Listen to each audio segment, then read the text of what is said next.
can I do to make my money work for me? How can my money earn more for me? What is the way that I can increase my savings? Well, all these questions have bothered most of us. In fact, I'm told many of these questions are now being grappled by the youth even as they start earning their first salary. This in a country where financial planning is just about taking off, but financial planners are everywhere. We've all encountered them, and in fact students are now taking it up as a serious profession as well. Here's how you can get into it.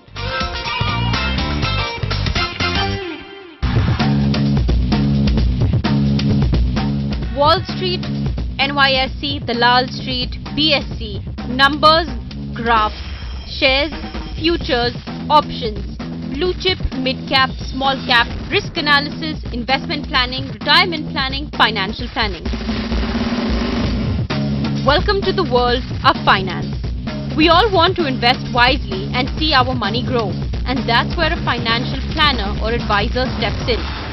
If you understand the current regulations, what has happened in last year on October, this financial advisor regulation, which we were waiting for last 10 years, has finally come in.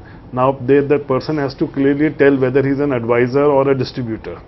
And in case of an advisor, he needs to have certain amount of qualification to be called an advisor, and he needs to carry a license to give advice.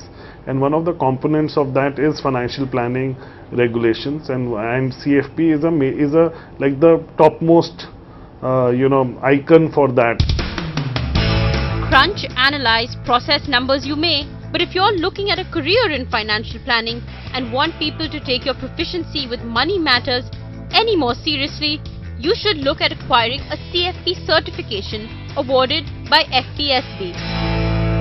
The CFP mark is a global certification which kind of certifies that this individual has gone through a process of extensive education, examination, is bound by a certain system of ethics, and is a professional in the retail finance space who puts the interest of the consumers before his own. There are various ways to get the certification if financial planning is your calling. There are two ways in which a student can become a CFP, a Certified Financial Planner. One is through the education route. You can enroll with an education provider. There are 40 of them with 150 centers across the country, and they will have courseware, they will have classes, and you enroll in that, you pay whatever it takes, and you go through a series of 5 examinations. So you have to clear 5 fairly tough papers to become a CFP certificate. Goes without saying that a CFP is not an easy certification to earn. Intensive study is needed before the certification can be yours.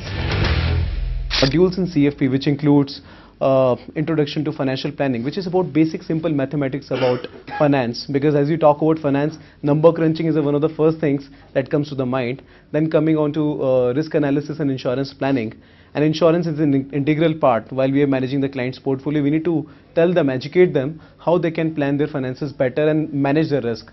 And then moving on to investment planning, moving on to retirement planning, talking about the taxation in the client's portfolios, and then finally moving on to the advanced financial planning, which is actually incubation of a lot of case studies of real-time nature and complexity about the client. So we include all those 6 modules.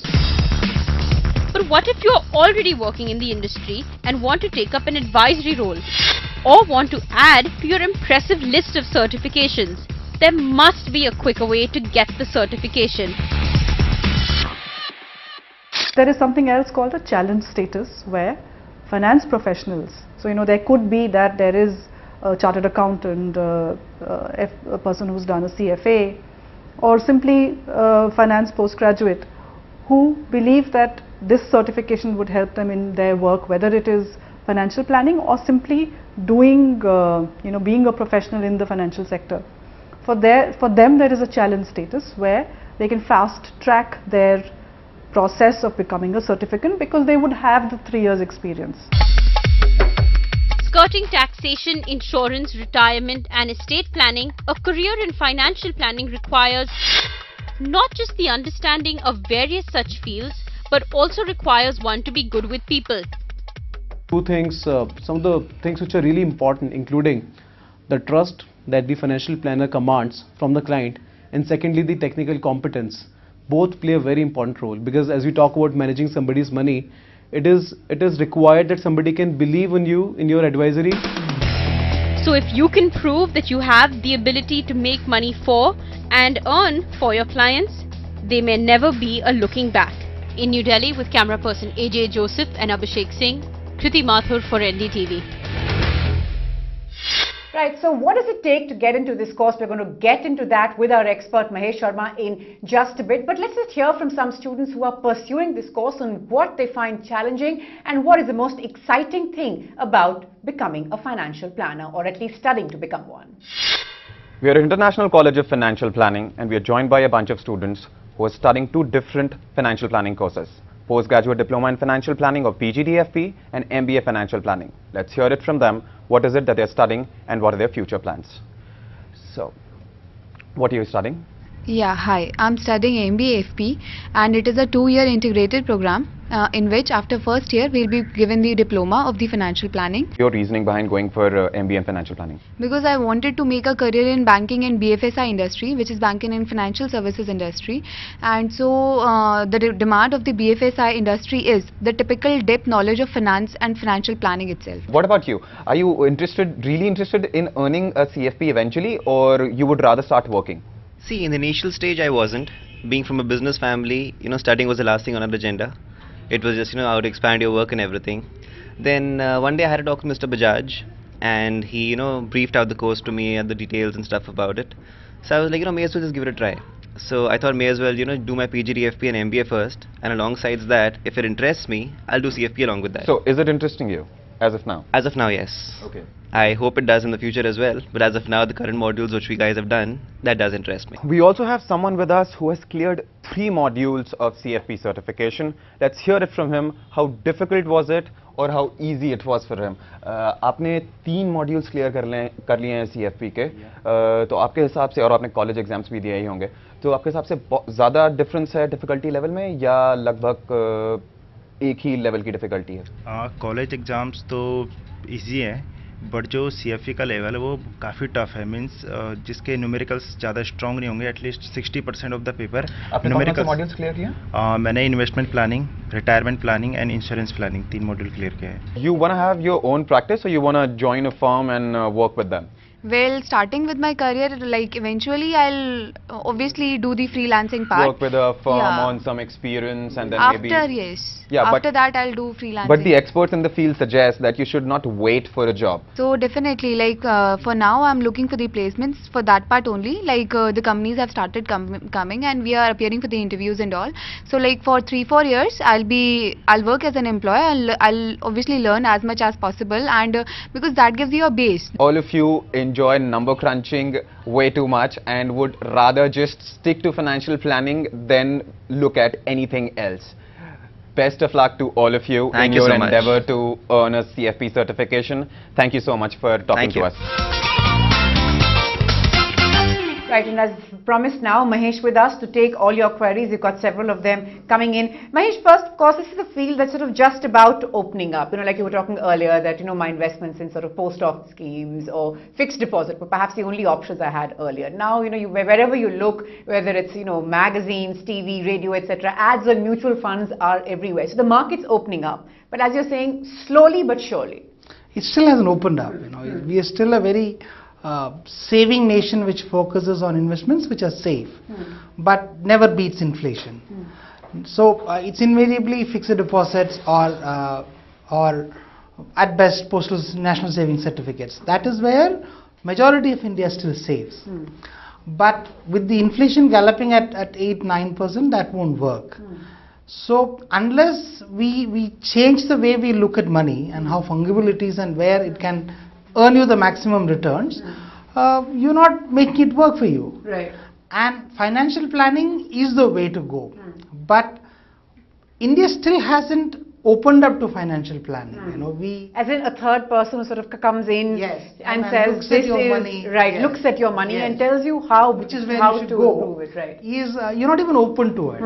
So most planners even today are basically insurance agents. You know. Insurance is the only investments we have in our mind. Right.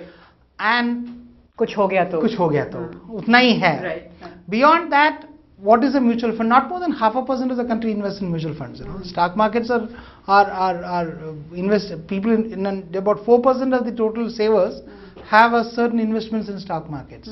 So our markets are very nascent when it comes to their potential. So financial planning as a domain will pick up as the economy also grows. Right.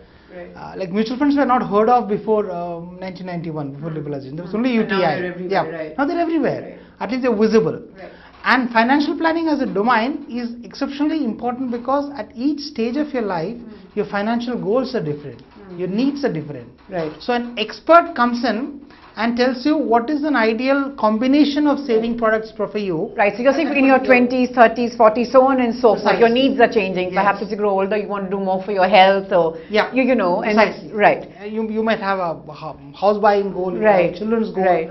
So it's almost like having a family doctor. Right, exactly. Right, so let's get started. Aishwarya has the first question. Go ahead, Aishwarya. My name is Aishwarya Jain. I would like to ask you, how is financial planning as a career? Right, so you know, we were just talking, we've heard Aishwarya's question there. We were just talking about how it's just about opening up. But she seems someone who could perhaps be keen. So what would you say to her? See, ideally what she must do is that before even she goes for a certified financial planning certification, she must have a basic degree in commerce or a degree in an MBA. An MBA is more suitable because you understand the business dynamics of it better with a finance specialization. Okay. Once she has that, she understands different products, different aspects of saving, difference between investments and savings, so on and so forth. Then once she gets a CFP along in her fold, her ability to assess you as an investor and advise you becomes very good. I see. Instead of So let an MBA complement. Yes, is an what you're MBA saying, acts as a base, Right. and CFP then acts as a tool to make you a good advisor. I see. Okay. Well, Aishwarya, I do hope that helps. I have another question here saying, after doing my certification in financial planning, what is the better option? Joining a financial planning firm or starting your own practice? I would imagine a firm to get some experience. No. What would you say? No. I see. That's interesting. Because you know, when you start a firm, because I'm entrusting my money to you, I would expect you to have a certain amount of experience Right. with handling money. Right. So unless you have that level of credibility in Right. the society in which you operate, Right. I may not It's entrust going to that be you. difficult, Yes. right, So it's also imperative that you work in a firm, get an experience. You know, that will I advise someone who is in his 20s for more stocks? Will I advise someone who is in his 40s for more debentures? I see.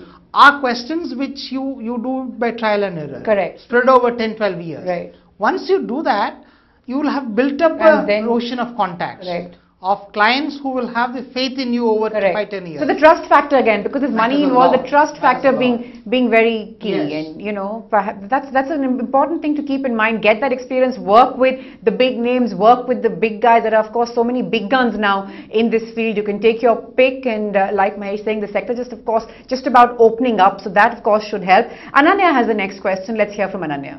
I'm currently pursuing my postgraduate diploma in financial planning. I would like to ask if this is my correct field, because I have issues with interacting with people, but I'm quite good with the technical part. So is it the right way to go for me, or should I switch to a CFA? Right. So that's interesting, and I say that she sort of assessed herself very well and very honestly. You know, so it maybe people skills not being that good. And it matters a lot. It matters a lot, yeah, yes. You know, You're asking me to give my money to you. Yeah, you're So asking me to people trust skills. me. Right, exactly. You know, so what would you say? What would you recommend? You know, if she has a major people, and also it can be acquired. It is not as if you can't acquire people's skills. But if she genuinely feels that she doesn't have it in her to interact with people and get their trust in her, then she definitely is better off doing a CFA. I see. Because the CFA involves a lot of high-end technical analysis. Okay. Which is essential for doing financial products for any consumer. Okay. So it's one step behind a financial planner. I see. Without a good financial product, a planner has nothing to sell. Right. So if she has that ability, each other. So that therefore that is There's something no harm that in doing a CFA, and it's a good certification. Okay, Shubham has the next question. Go ahead, Shubham. How CFP will enhance our career? There is no other way to go about it, first and foremost, is there? Yeah, Isn't no, that there the isn't. minimum that you Yes, perhaps yes. have to do, whether you take Not your- mandatory right now, but it I will see. become mandatory in the coming days. So right now, what is mandatory, Mahesh? Nothing, honestly. So I can just go out there and say, And call yourself a I know financial how planner. to... Yes. What does a stockbroker do? What does a stockbroker has been doing in this country for ages? He has a skill and he sells the skills to you. So per se, the certification really didn't matter until very recently. Right. Now, because of SEBI and CRISIL playing a larger role, they are making it mandatory in the coming days. Right. So let's quickly recap this. The top 3 things that you need to keep in mind if this is for you. Of course, first, as always with anything, have genuine interest in all of this. Even though certification not essential at the moment, go for it, because very soon it will be, and that might just be a sort of a big stumbling block. And get training with a well-known financial planning firm. So the top 3 things that you need to keep in mind there, and let us know how it goes for you. Thanks very much, Mahesh, for coming in and sharing your time and thoughts with us. Well, on that note, we're slipping into a quick break now. Coming up after that, how to make a financial plan? Well, Abhishek is going to try and crack that.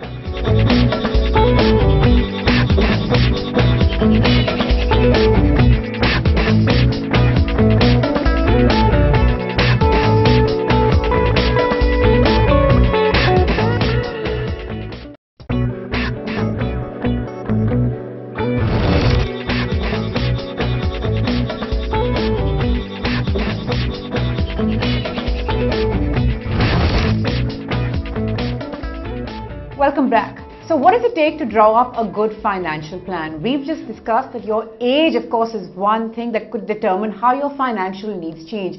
Your desire to invest, your ability to invest, and of course your appetite for risks. All of this will have an impact on the financial plan that is drawn up for you. So how do those who are the experts in this field go about it? What goes into the making of a good, sound financial plan that works for you? Abhishek Singh tries to find out. We're at Mr. Surya Bhatia's office, an FPSP certified financial planner. While we were discussing financial planning with Mr. Bhatia, he agreed to quickly structure a financial plan for 2 of my short to mid-term goals, a vacation and a house at the age of 40. What would you advise me? Where should I invest my money so that I can achieve these 2 financial goals of mine? The very interesting needs you have, huh?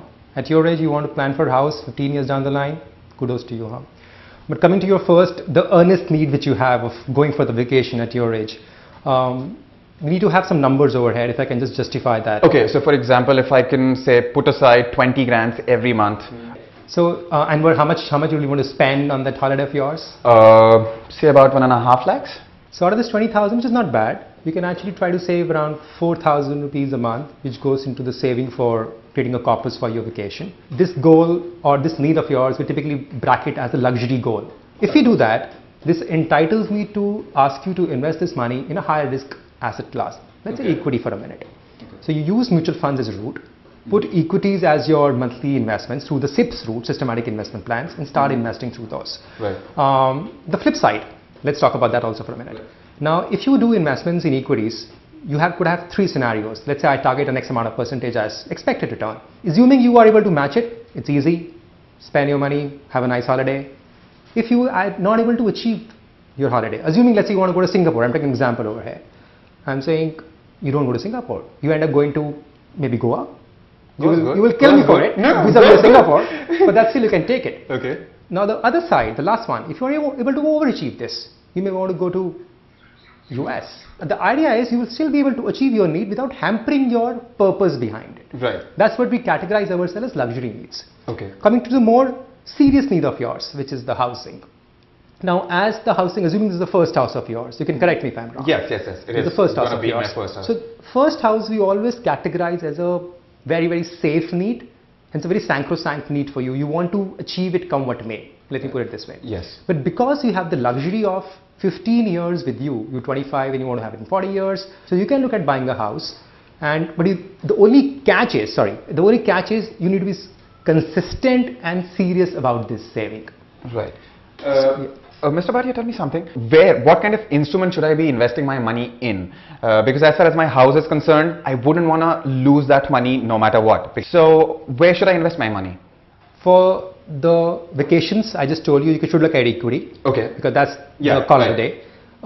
For your house, because it's a long-term need, while you want to have this money very secure, you also want to ensure that the money which earns for you beats inflation. A pure debt investment like your fixed deposits, I'm not bringing taxation right now into the picture, your PPFs, your post office instruments, will just be able to at best match the inflation. They will not be able to beat inflation for sure. So to beat that, you need to have exposure to equity, and the reason why we say this is because you have a long horizon. 15 years is not small now. So because you have that period, you look at 25-30% of equity exposure to give you that kicker to your portfolio. So say 20 to 35% of my savings go into equity, rest go into that's right. debt-based instruments, and 15 years down the line, if nothing terrible happens, I would be able to achieve that financial goal of mine. Remember to call me on your housewarming. Yeah, sure, I will. And alright, so thank you, Mr. Bhatia. Well, let's hope all of that worked for you. Remember, we've gone over all the key things you need to keep in mind if financial planning is your cup of tea. Write in and tell us what you thought of the show and what else you'd like to have covered by us. So we're of course available on Facebook. You can also reach us on our NDTV social page or tweet us at NDTV Mindspace. Well, it's a wrap from all of us then. Goodbye. Thanks so much for watching.